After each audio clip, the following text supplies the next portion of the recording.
Olá pessoal, eu sou o professor Alexandre Reis, professor aqui no TFPR Campus Pato Branco. Nesse vídeo eu quero falar sobre corpos ordenados. Não é um assunto aí muito comum, geralmente em cursos de análise real o pessoal fala no início para citar os reais, para dizer que os complexos não são ordenados, os racionais são ordenados. Nesse vídeo eu vou apenas falar sobre a definição desse objeto, o que é um corpo ordenado, e futuramente eu vou dar exemplos de corpos ordenados e de corpos que não podem ser ordenados. Bom, então, você primeiro precisa de um conjunto diferente do vazio, tá? O vazio aceita tudo, então nós precisamos disso aqui. Além disso, nós vamos precisar de duas operações binárias que a gente vai representar pelo mesmo... Não queria ter colocado lá para cima. Como se fosse adição. Também nós vamos ter uma multiplicação.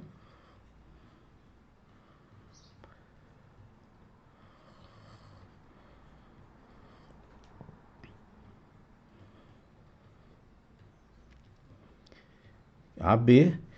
E nós vamos ter uma relação de ordem. Uma relação de ordem. Esse símbolo aqui, eu ainda vou fazer um vídeo sobre, perdão, um vídeo sobre esse símbolo. Mas esse símbolo assim a gente deve ler maior do que ou igual. Não é maior do que igual, é maior do que ou igual. São duas coisas que estão aqui. Ele está afirmando, esse símbolo está afirmando que tanto pode valer isso, como pode valer aquilo. Ou isso ou isso, tá? É um símbolo que usa para tem essa condicional, esse ou. Então vamos... O que a gente entende por um corpo ordenado?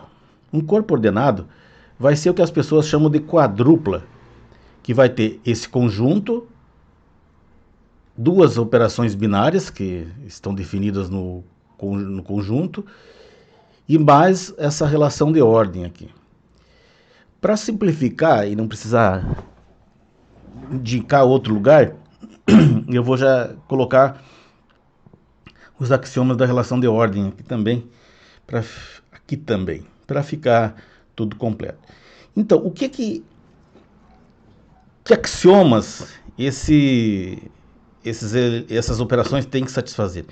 Veja bem, as propriedades, elas valem para as operações, para o mais, para a multiplicação e para essa desigualdade. Os elementos apenas são coadjuvantes.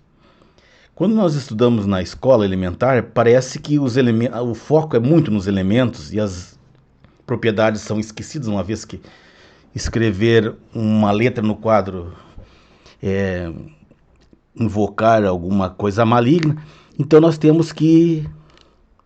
a gente se detém naquilo que pode fazer. Então aqui o foco sempre são as operações. E essas aqui são as duas operações. Então a primeira é uma operação chamada associativa,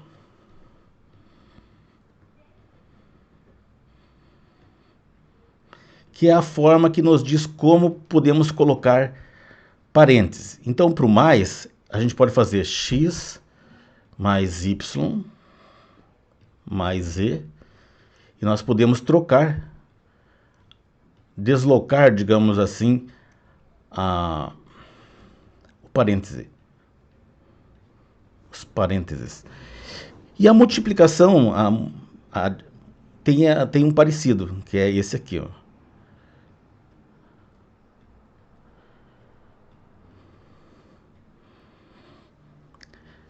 A segunda, eu vou colocar aqui para não precisar ficar rolando muito a página. Então nós temos a comutatividade. E a comutatividade vai valer tanto para adição quanto para multiplicação. Então nós podemos pensar assim, para o mais ela está dizendo que x mais y é igual a y mais x. Essas letras aqui eu vou dizer lá no final quem são, tá? São todos números reais, mas eu não quero gastar tempo divagando no início aqui. E a multiplicação, nós temos que xy é igual a yx. Isso aqui não vale em todo lugar. Isso aqui, por exemplo, nas matrizes não vale. A subtração não tem essa propriedade. Nem aqui a subtração tem essa propriedade.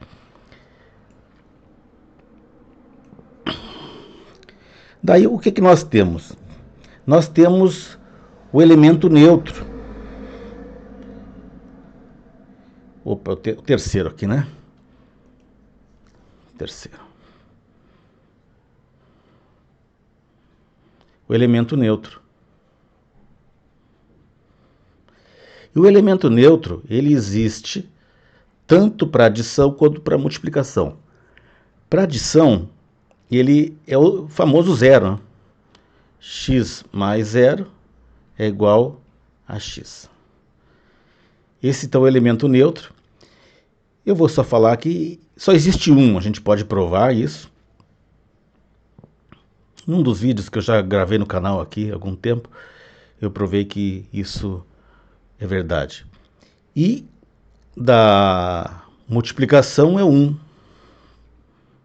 Também só tem 1.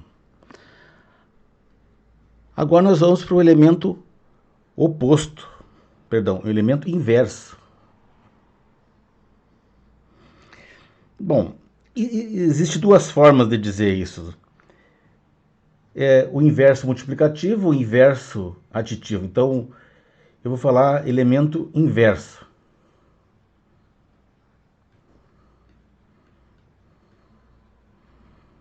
Então, para multiplicação, para adição, perdão, sempre nós conseguimos achar um cara, esse aqui, ó, tal que isso dá zero. Na multiplicação já temos que acrescentar, nós temos que pegar x diferente do zero.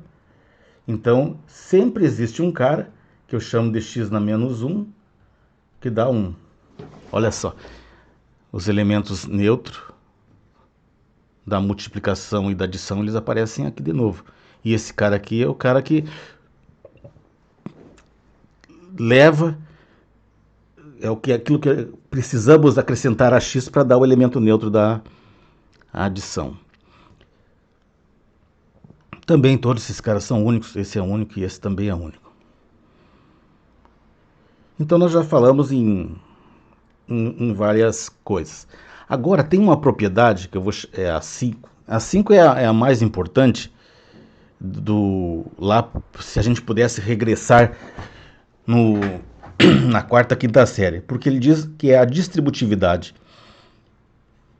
A distributividade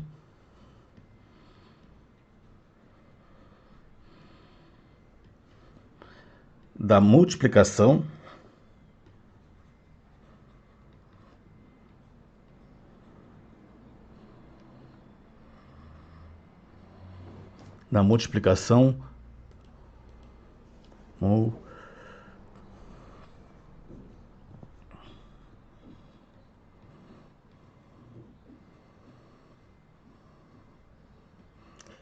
O que diz isso? Você vai dizer o seguinte, perdão, sempre quero colocar x em tudo. Então isso fica y mais z e ela se distribui. Então isso aqui fica xy mais xz. Isso aqui é responsável por aquelas contas que a gente fazia lá na escola, que a gente já tinha assim, ó, 2, 4 mais 6. Só que lá a gente aprendeu a fazer que você somava o que tinha dentro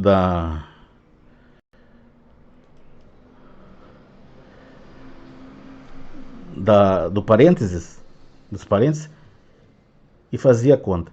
Mas isso não precisa acontecer sempre. Você pode fazer esse chuveirinho aqui, você pode fazer aqui também, ó. 2 vezes 8, 2 vezes 4, perdão, mais 2 vezes 6, e você vai ver que vai dar o mesmo resultado. Agora, o que torna um conjunto ordenado são esses próximos 3 axiomas aqui. O 6, que é reflexiva.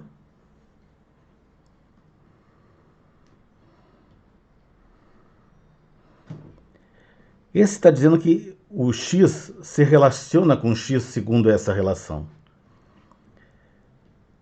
Antissimetria.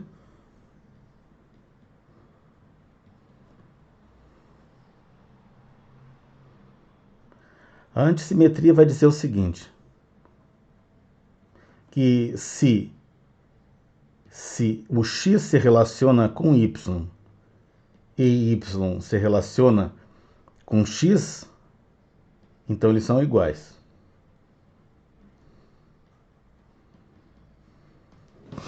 Ou seja, se x é menor ou igual que y e y é menor ou igual que x, o único número, as únicas opções para x e y é que seja igual, na verdade é só uma opção. E nós temos o 7, que é a transitividade.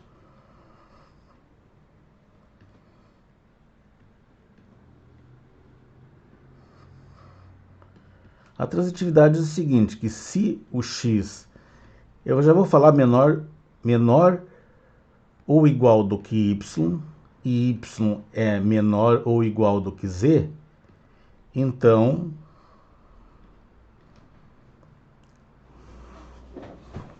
nós temos que o x é menor ou igual do que z.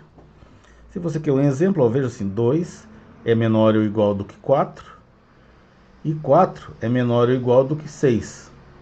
Então, o 2 é menor ou igual do que 6. Lembrando que esse símbolo aqui indica duas coisas. É menor ou igual.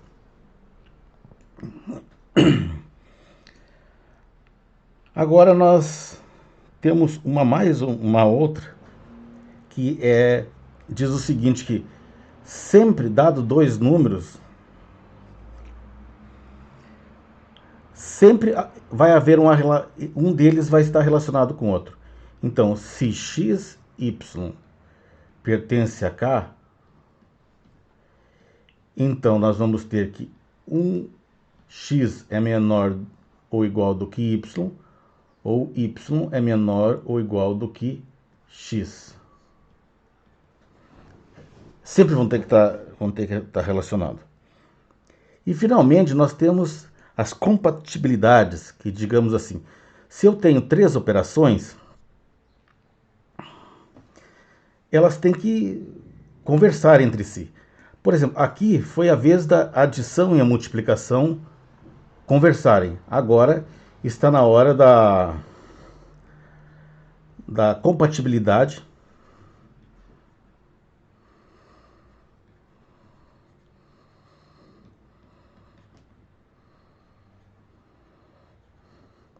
entre a adição e a relação de ordem. Então, se eu tenho x menor ou igual que y, então eu posso somar dos dois lados qualquer número que a relação de ordem permanece inalterada. E finalmente o axioma 10, ele vai ser a compatibilidade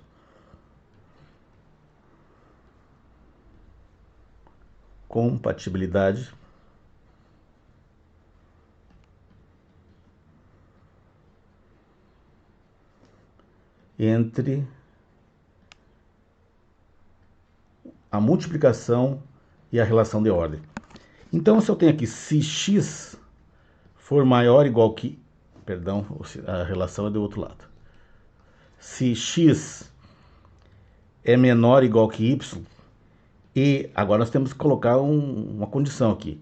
Z é maior ou igual que 0, então nós temos isso, que xz é menor ou igual que yz. Esses são os axiomas, são bastante, tá? Quem vê pela primeira vez fica sobrecarregado.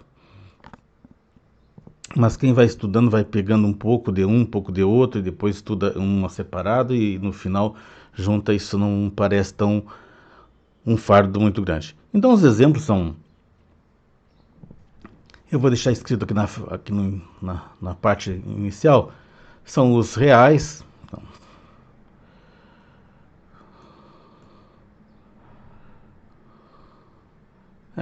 vou deixar aqui falado, então, os reais, os racionais. Já, por exemplo, os complexos não são ordenados e nenhum corpo finito também pode ser ordenado. Obrigado, pessoal.